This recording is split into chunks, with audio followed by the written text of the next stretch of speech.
Okay, so let's get started. This is the first seminar of our winter semester, and we're really fortunate to have Professor Jay Lee here from the Moffitt Cancer Center in Tampa. Jay and I go way back. We served on National Cancer Institute study sections years ago. Mm-hmm. We kind of got to know each other then, and we've kept in touch throughout the years. So I'll give you a little bit of a background. Mm-hmm. Jay got his training up until his PhD degree at Seoul National University in Korea, so he got a bachelor's in mathematics and a master's in statistics there. That is kind of like the cream of the crop university in the nation there. It's a phenomenal place. He then went to Madison. He got his PhD in statistics with an emphasis on statistical genetics and computational statistics back in '95. He then actually did some interesting training. He did a postdoc at the Center for Computational Molecular Biology and Bioinformatics at the University of Southern California. And in particular, he worked with some really phenomenal computational biologists, Mike Waterman and Simon Tavari. And then he spent a little bit of time at NIH, a couple of years there, in cancer genomics and bioinformatics lab. And then he migrated to the University of Virginia. That was his first faculty appointment as an assistant professor in the Division of Biostats Epidemiology. Kind of rose through the ranks and eventually became division chief, the division head. And then in 2014, Moffitt lured him away. So he's been there about 6 months, working as the director of the Department of Biostats and Bioinformatics at Moffitt. He's got a broad range of research interests. So he's worked on genomic data of various kinds, a lot in the microarray world, looking at classification and prediction of disease subtypes. He's looked at integrative pathway modeling, biomarker discovery, which we'll see some today. He's developed some interesting software. There's a program called COXEN, which is a co-expression extrapolation-based approaches. He's focused on personalized therapy approaches. Again, we'll see some of that today. Prior to that, he's even done some molecular-guided clinical trial research as well. Prior to that, he's done work in Bayesian inference and hierarchical models and predictive distributions, looking at QTL analysis, quantitative trait loci, coalescence analysis for molecular ancestral work, multiple map alignments, so a variety of things he's sort of played around with. And so it's a real pleasure to have him here. And today we're going to hear about some of this genomic biomarker analysis with a personalized view. So welcome. Thank you, Sunil. I'm first impressed that he's really highlighted, so I got quite embarrassed. I think I even forgot what I have done in the past, but he reminded me. Sunil and I actually knew each other way back. He was at the Case Western, and then I, of course, knew, and then he went down the vacation capital, Miami, to really establish the one of the most vital and then energetic the biostatistics here. You guys did that here, and then I was quite tempted to follow his lead, but I hesitated. But finally, last year, I followed his footsteps. So not quite south of Miami, but I went to Tampa and then Moffitt Cancer Center. But I've been in the professor at the University of Virginia for 14 years before that. So I really feel this kind of setting is more home to me, to be honest. And so there actually, I have a adjunct the professor appointment at the University of South Florida, but that's nominal. I'm a senior member and chair of the department. But I really think that I enjoy the interaction with the students and the more academic kind of setting. So hope by the way, having said that, I really hope you can interrupt me whenever you can, and then hope I can share with you whatever I have in mind. A few months ago, the Herman visited the Moffitt and then impressed many of us. Actually, after he left, many of us talked about his approach, and then we might have to bring him back sometime. So I wonder whether I can pay that favor today. Probably not. I don't think so. But unfortunately, this time very tight. So I really couldn't do two things. First, I really meant to add more statistical, mathematical ingredients. And this is a very general talk I used for other purposes, but I wasn't quite able to do that. So hope I can answer some. And second is because by unfortunate time constraint now, I couldn't schedule lots of meetings with you guys. I really like to talk to some of you, but I hope that's why probably Sunil invite me back to the summer vacation time. Sure. So anyway, so this is title, but I try to give you some, I have to say, some motivations and some kind of ideas. And in two areas. One is actually I added a few slides at the beginning in terms of the genetic network analysis. And then I hope this is actually ongoing with actually still the PhD student at the University of Virginia, my student. But I don't mind you guys jumping on those ideas and develop new things. So first, as you probably know, in biostatistics, and I really call translational bioinformatics. Those are the things I really believe the people in biostatistics should really be proud of what we are doing. Because the biostatistics, of course, in general, we really try to understand a lot of the medical science, risk prognosis, therapeutic responses, and outcomes in a statistical manner. But translational bioinformatics, it's a kind of controversial kind of concept because the bioinformatics has been around more than 10 years, but a lot of the initial developments made by some big institutions and private companies went away. The main reason was there is nothing. The information is immense and enormous, but there's nothing came out of that kind of effort useful to us.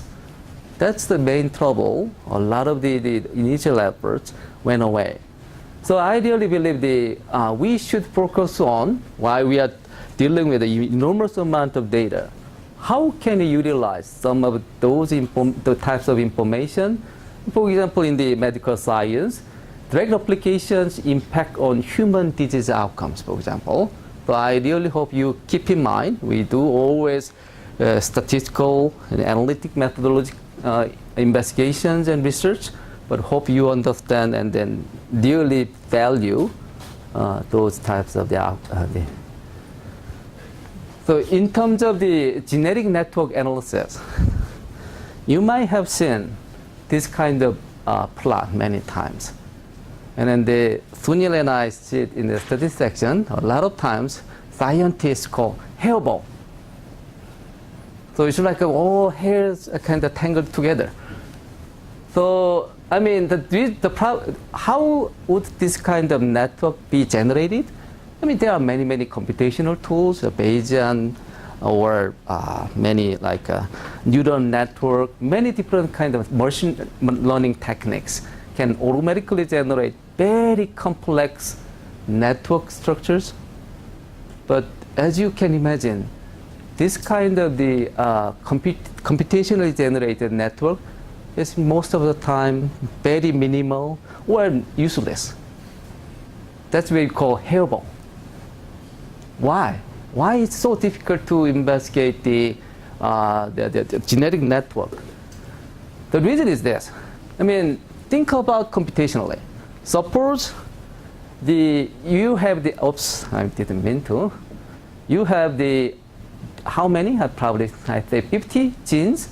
And then if you try to construct all connections, there will be how many connections?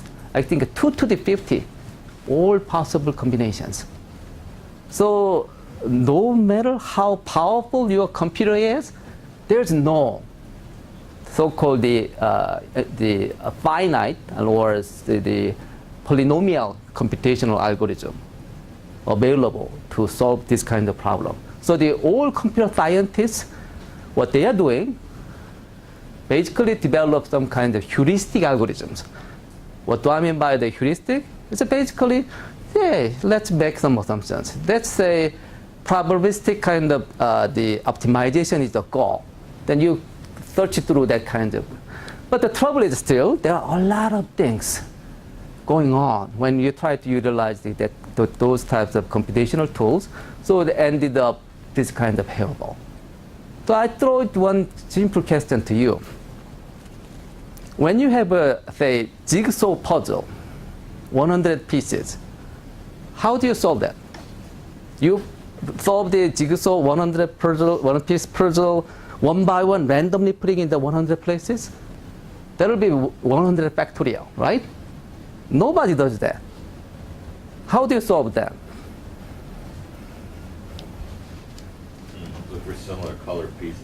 That's right. And then color pieces, and then usually, for me, I start the boundaries. Right. I first pick the boundaries, and then pick the similar shapes. So in other words, you utilize the information of the locations and then other characteristics. That way, you can convert the 100 factorial problem into a local problem. In other words, you gradually solve this kind of complex computational problem. If you throw it to the computer, it will take forever. Well, human mind can recognize and utilize many different types of information. That's what we are doing here, right? The same goes to in my view, the genetic network analysis too. So, for example, my student, the Anamalai Mutia, and very bright Indian student, and he and I have been developing so-called the BAKE. BAKE is the abbreviation for the biologically anchored knowledge expansion. BAKE. In other words, we try to anchor to the known biological information and gradually expand. That's the idea. The idea is this. So suppose these are the genes, and then we try to understand how they interact. Then instead of working on all these genes at the same time, we just start from a local area and then understand the interactions among a few genes. So for example, input and then goes to this gene, and then cascade to this gene, and then together with this gene, and so forth. Once you understand the interactions among these genes, you move. I mean, you don't drastically move, you just move one step. So in other words, if you do this kind of the network search sequentially, you can continuously expand your network one by one.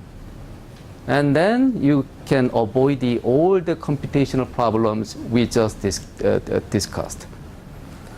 So anyway, I mean, I don't want to spend a lot of time on this. So we apply this technique at the University of Virginia, insulin signaling, diabetes, and then the diabetes, and then insulin resistant network. And then we identified one very interesting gene, KLF4, Krupel-like factor 4. And then it turns out this is a gene really regulating the multiple key factors such as ILS2 and TSG2. So we confirmed with the animal experiments. Of course, not me, but our collaborators. So anyway, I'm trying to throw some ideas. So hope if some of you guys are working on some genetic network analysis, hope you can utilize this kind of idea. And then I really hope see less crap of all complex computational tricks than real kind of findings. So main topic today. So I'm going to share with you my kind of effort on the personalized medicine in ovarian cancer. Again, please don't interrupt me. I'll probably go through some of them quickly, and then I'll briefly explain about the ovarian cancer, why it's important in the personalized medicine in this cancer, and then why our technique called Coxon is useful and what we are doing at the moment. The ovarian cancer, it's not a big cancer, but there are about 22,000 new cases in the United States and about 14,000 deaths every year. Compared to breast cancer is about 35,000 deaths a year. Even though the incidence are very high in breast cancer, the mortality is then not that high. On the other hand, ovarian cancer incidence is not that high, but as you see, almost like more than half die of this disease. The reason is this. If you see the statistics like stage 1, stage 2, stage 3, stage 4 cancer, the 5-year survival rate it dramatically drops as you diagnose the stage 3 and 4, right? On the other hand, we only discover them on around the 30% stage 1 and 2, 70% of them stage 3 and 4. So you can imagine what's going to happen, right? So this is a really survival curve of the so-called standard of care. So the reason why ovarian cancer is so bad is a lot of patients have the recurrence. So usually they get first diagnosis, they get surgery, and some they have initial chemo, but about probably 6 months later, 1 year later, they have the recurrence of the cancer. After that, the clinicians try to use many different the drugs, chemotherapeutic agents, and then really, as you see, the other list of the drugs they use, they all follow the same path.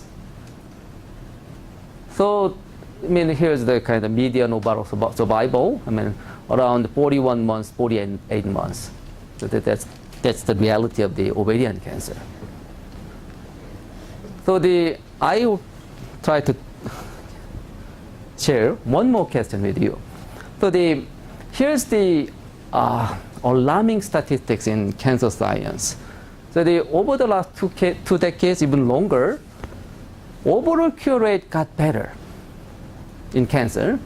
But if you look into the cancer statistics, usually it's based on the early diagnosis. As you saw, if you can discover the cancer in the early stage, a lot of patients do better. So because of a lot of the health conscious kind of screening kind of the prostate cancer, cervical cancer, breast cancer, mammogram, there are many now available. Thanks to that, we detect the many patients early. But if you look into the actual survival statistics, the advanced stage 3 and stage 4 patients, their survival didn't get any better compared to 20 and 30 years ago. Isn't it amazing? Because we understand the cancer science much better, and there are many new drugs compared to 20 years ago. So why wouldn't they translate the better outcomes and better survival of the patients, right? That's the big question to the many cancer scientists, brilliant doctors and scientists. Here's the simple statistical question. Suppose there's a chemotherapeutic drug A, they provide about 30% response with a long-term stability. We don't say live longer, we just say long-term stability. Say there's a new drug B. It happens to provide another 30% response. And then hypothetically, say about 20, so the 2/3 of these patients can be treated by A or B, doesn't matter. So in other words, probably 20% and up here, 20% here will be okay with either drug. So there will be 10% of patients here, 10% of patients here should be treated by A and B, right? That's the kind of my hypothetical kind of question here. So now, say, both with A and B in clinical practice, will the overall response rate reach 40%? What do you think? Interaction too, but of course not, because I kind of asked in that way. Unless we know which patients to respond to which drug, right? So I mean, here's the more systematic kind of way, statistical way, we understand the statistics. So I call inconvenient statistical truth. Okay, I think many of you watched the Inconvenient Truth by Al Gore, but here's suppose there's a drug A, treat 30% and 70% fail. Suppose there's a drug B, treat another 30%, 70% fail. And then there's a new drug, it happens to treat another 30%, and then 70% fail. No matter how many drugs you add to the clinical practice, this is a simply statistical chance, unless you pinpoint which patient goes to which drug, right? So that's simple statistical fact. So that's why, even though we have a lot more drugs now, the overall survival doesn't get any better. So to me, as a statistician, it's an obvious statistical fact, but I have a very hard time convince and make our clinical colleagues understand that. So anyway, on the other hand, if you can really gradually fill in this kind of Venn diagram, chemo A, chemo B, chemo 3, some overlap, some do not, and you can gradually fill in the whole box, and the overall response can be much higher. That's the personalized medicine. So still people in the clinical community, they don't listen these statistical tricks, okay? So I show them actual history. The ovarian cancer, until early 90, the standard of care is based on these two agents called the platinum plus cytoxan, the combination therapy. At that time, it provided about median survival about 26 months, and then called pathologic complete response about 45%. There's a big trial, 1992 of 10, and found that new combination, platinum taxol, only second drug is different, provided much better outcome, 36 months, and then almost 60% response rate.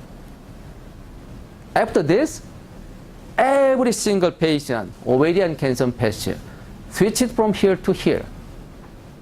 That's exactly what we are doing in the medicine, clinical practice. But what about these patients? We don't have a way to capture them. So, I mean, in the current medicine, if you go to the current medicine, whether you are the snake or the several tons of the elephant, you have only one drug. The omics-based biomarker development. So as the Sunil explained, I've been working on this type of the development for many years, and then there are many reasons why this type of the omics-based multi-gene function biomarkers are useful. In my view, especially cancer. Actually, not only cancer.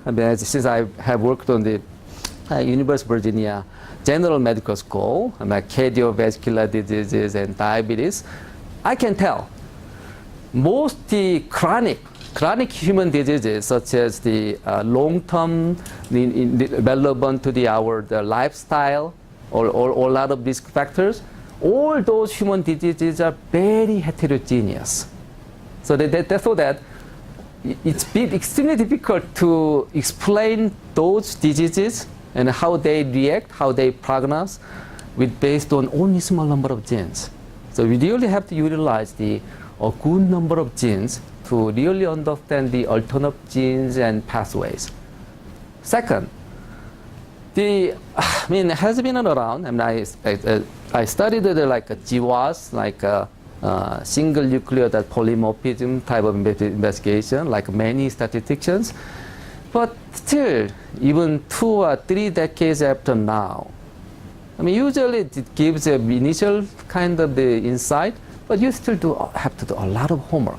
So in other words, in order for us to understand the real relevance of the certain genes and functional mechanisms, you really have to get into the RNA, protein, interactions, and so forth. Third, technical advance. If you see the history of the medical science, a lot of times the innovation came after the improvement came after the technological innovation. For example, I think the end of the 19th century, early 20s, X-ray. completely changed the landscape of the medical science. And then likewise, many other new techniques like MRI or all those. Nowadays, because of the high throughput molecular techniques, we can survey tens of thousands of genes at the same time. So that's another big factor we are enjoying, but it doesn't come cheap. It comes with a very, very high statistical challenges. So for some example, here's one example. So I mentioned briefly when I explained about the gene network analysis. Suppose you have some kind of microarray, for the sake of argument, 10,000 gene microarray. There will be then 10,000 one-gene models, and then 100 million two-gene models, and then about I believe that trillion three-gene models, and so forth. There's no way statistically or computationally investigate all those potential candidate models. And then obviously we know very well multiple comparisons pitfall. I mean, not ignoring the faculty. Students, how many of you know what's the first discovery rate? First discovery rate? I mean, I'm ignoring all the guys. But the reason is I really think that this kind of new concept has to be a standard in the statistical education, because the old school 5% the type 1 error doesn't help anymore. You really need a new statistical concept, and then that's the kind of thing I really believe the statistical students have to understand. So I attended a joint meeting a few years ago, and then the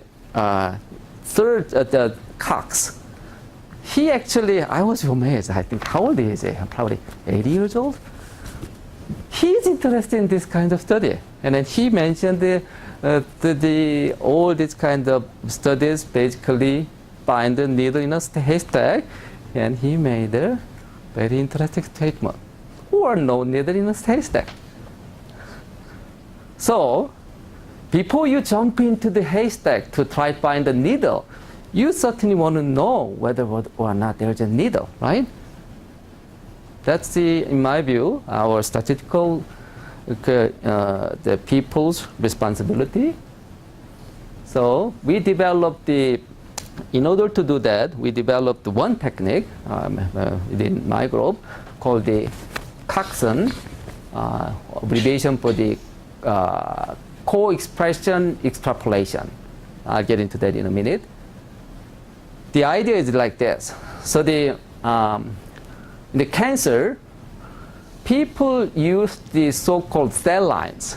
The cell lines means the cancer cells, and some of you know, but some of you may not. Cancer cells are amazing. If you take out from your body those cancer cells and grow in the petri dish with a medium, they can survive forever. It's amazing. So even though patient died long ago, there are cell lines 40 years old, 50 years old in the National Cancer Institute and worldwide. So utilizing those types of cancer cell lines, we can investigate lots of things in disease, right? So for example, they treat each cell line with one drug, and then different concentrations, like 10 to the minus 9, 10 to the minus 8, gradually stronger concentration, and see whether those cells die, right? That's called the in vitro growth inhibition experiment. And then as you can see, if you see that this kind of drop, the drug works, right? And then they can do thousands of drugs on hundreds of cell lines like this. And we have all those types of data available. And at the same time, as I mentioned, we also have the all genomic data available. At the same time, we now can measure lots of molecular information directly from human patients too. The question is whether we can utilize information from this kind of cell lines. I mean, for example, this particular drug works very well for all breast cancer. would it work for human patients? That would be our question, right? Then there's an obvious step whether we can cross this bridge, whether we can humanize our cell line information to the actual in vivo human patient therapeutic responses. And then that's the kind of the technique we developed. So the co-expression extrapolation, the idea is like this.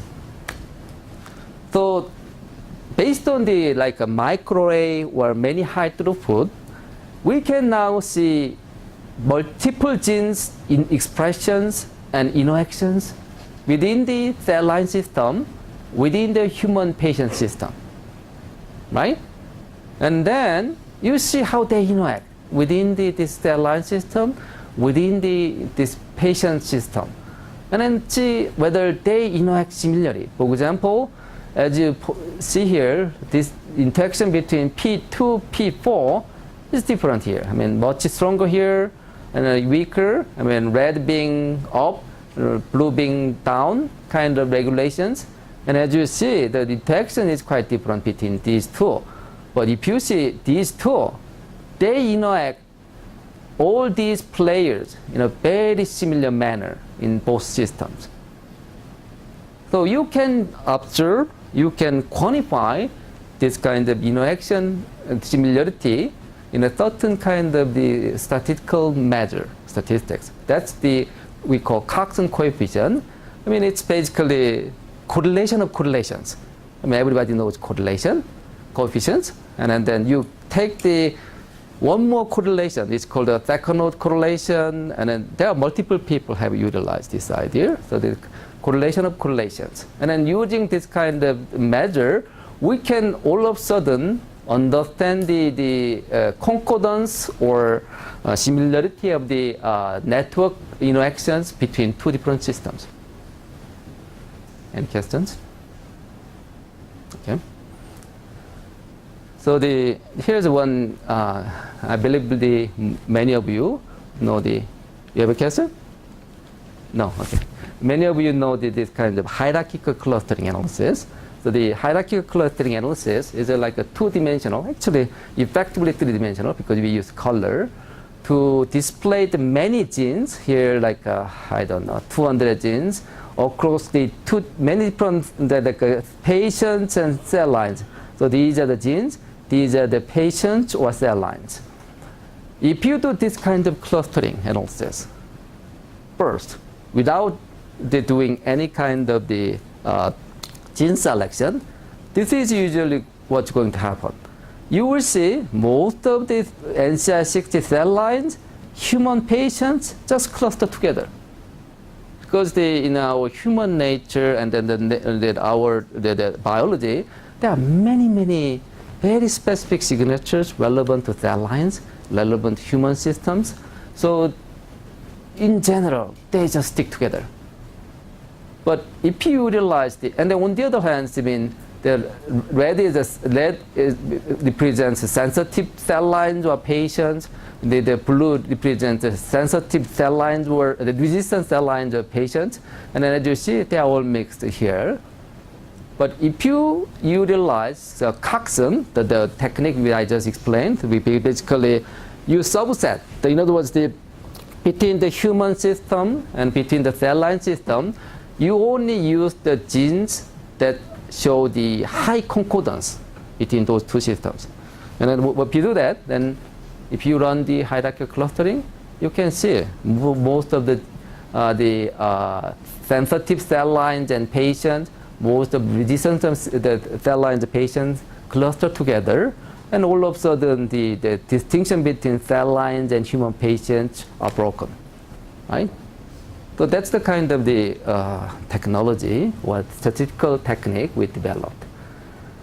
So let me skip this because it becomes, and I mean, I'm not going to describe all these heavy slides, but I mean, using that kind of technique for ovarian cancer, we at the moment have developed and validated three predictors, the three drug predictors, paclitaxel based on 17 genes, cyclophosphamide based on 44 genes, and topotecan based on 56 genes. That's all I wanted to explain. And then here's what we did. So I think some of you know, the NCI has done some type of the large consortium effort called the TCGA, and I think the Cancer Genome Atlas Project. And then within that, they try to collect the lots of information, all different types of molecular information, survival information, and so forth. So since we have developed those predictors, we retrospectively but blindedly apply those 3 predictors in this way. So a bit busy, this Kaplan-Meier curve. So let's focus on just these 2 black, the solid black line, and then that's the dotted black line, that's the total. And then the ovarian cancer, there are subgroups, so just focus on these 2 black lines. So what I meant by the matched versus unmatched is this. We checked, so because we have 3 predictors, we checked whether or not each patient was actually predicted sensitive to that drug. And then whether or not that patient was treated by that drug. That's what I meant by matched. So patients who got treated by the predicted sensitive drug is the matched.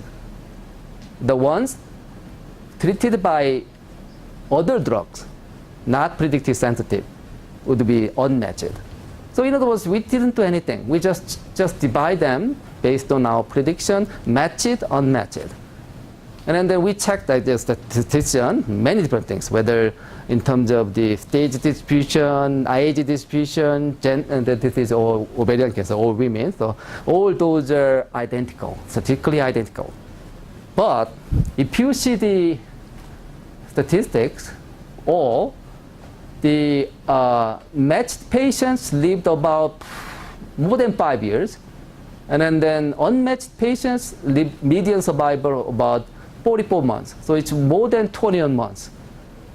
So in other words, the patients simply treated by matched drugs lived almost 2 years longer. So I hope you remind my one slide, the inconvenient statistical truth. In other words, if you can find the all Venn diagrams, you can fill in the whole box, right? And in any case, this is one good example. We don't do anything. We utilize our existing drugs better. Then all of a sudden, survival got almost 21 months better. It's a really controversial kind of statistics. The reason is this: pharmaceutical companies, they try to market a lot of new drugs to prolong 3 months of life or 6 months of life. That's the current reality of our cancer science. And then if I say only utilizing our drugs optimally, we can prolong 21 months, nobody believes. So anyway, let me skip this one too. That's another statistics. So this is what we are doing at the moment. So obviously, I believe in, and I certainly try to make this happen. And this is as a proof of concept. So I've been working with multiple people, not only the clinical people from the previous place, the University of Virginia, but I've been working with the FDA, and I had a very stimulating discussion with Bob before the seminar. So I went through the many regulatory kind of the processes with the FDA. For example, Center for Devices and Radiological Health, CDRH. I visited on site and discussed about these things, and we got some recommendations.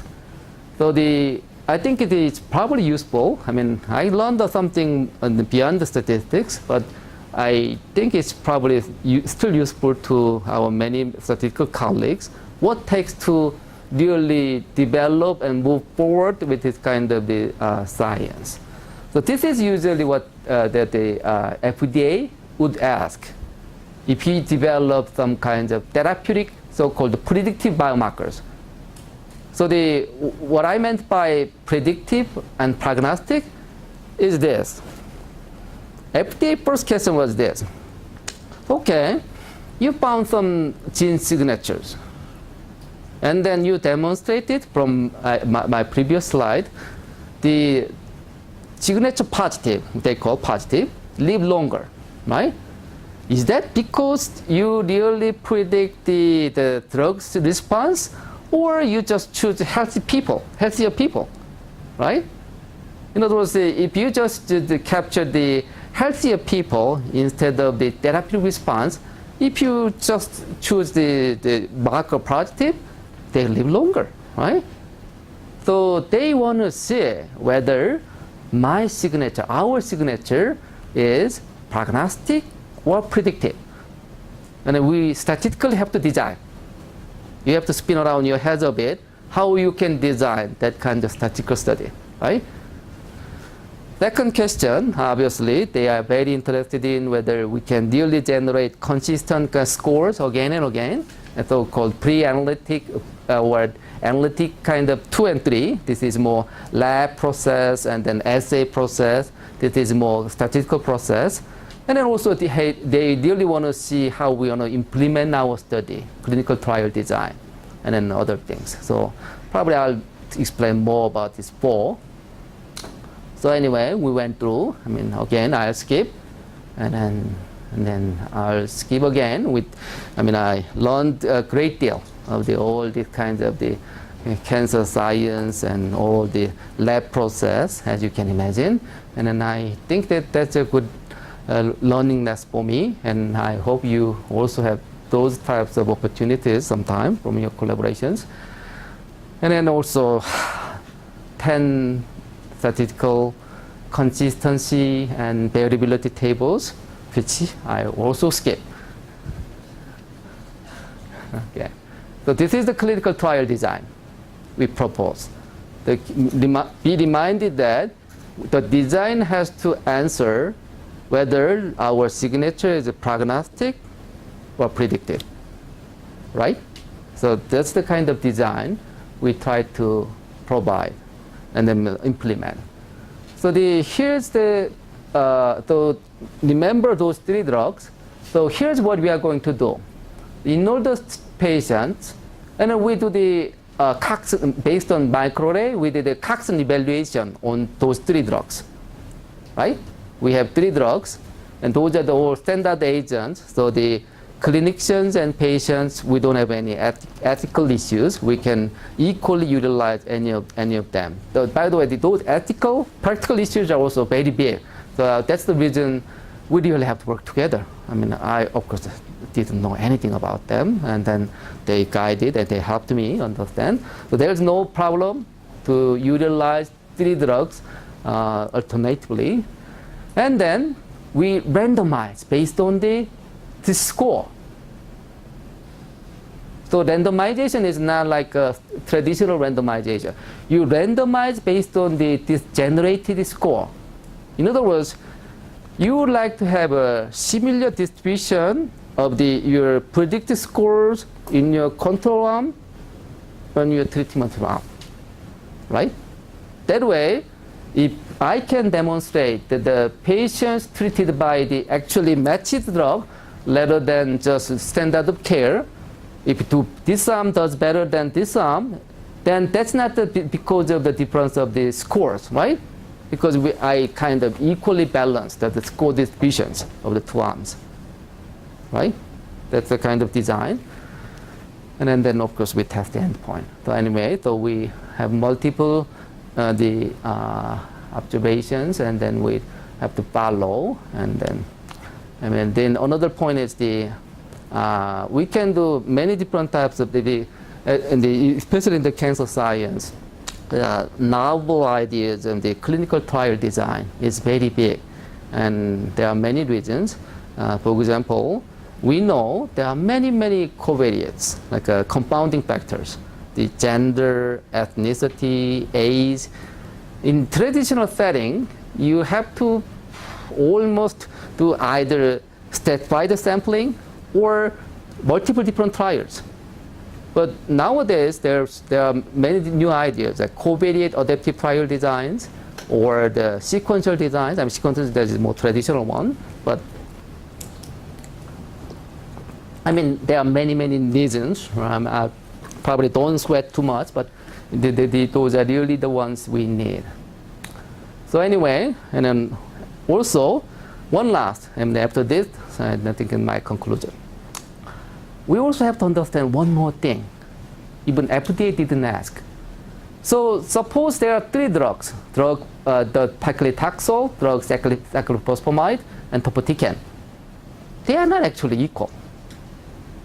If you check their survival probability against our Coxon scores, they look like this. So topotecan is obviously worse than these 2, paclitaxel and topotecan. So when you try to define one drug, this is a drug should be used for this patient, what do we want to use? We want to use these scores or survival probability? Obviously survival probability. So that's then we have to have a way to link between your prediction scores with the patient survival. It's called comparative effectiveness. Okay?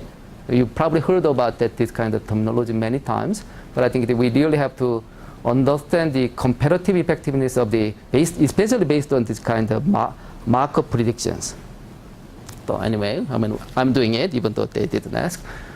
So concluding remark.